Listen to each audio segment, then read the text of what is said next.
How to edit gaming videos for YouTube. So hello guys, in this quick tutorial video I will tell you how you guys can do that. So it was very easy. For that I will simply go to CapCut. If you guys don't have CapCut, you guys can download it from Play Store or App Store. So simply click on CapCut.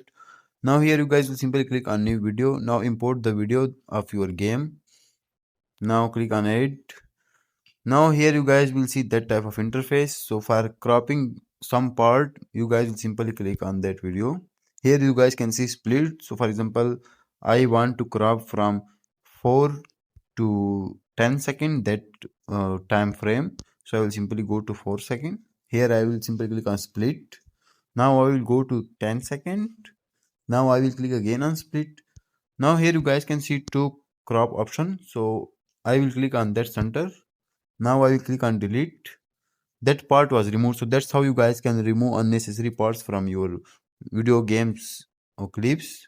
For adding music to it, you guys will simply click on audio. Here you guys will see extract. So when you click on extract, you guys can extract music or audio from any video. When you click on sounds, here you guys will see on second file manager icon. So simply click on that. Here you guys will see device. So simply click on device, and after that you guys can add music. Now click on cross.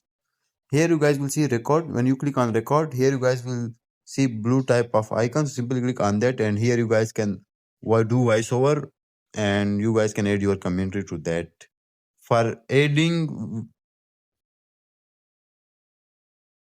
exporting the video, you guys will simply click on top right corner export, and also for exporting video, you guys will simply click on top right corner export, and your video will be exported. That's how you guys can edit your gaming videos for YouTube. Thanks for watching.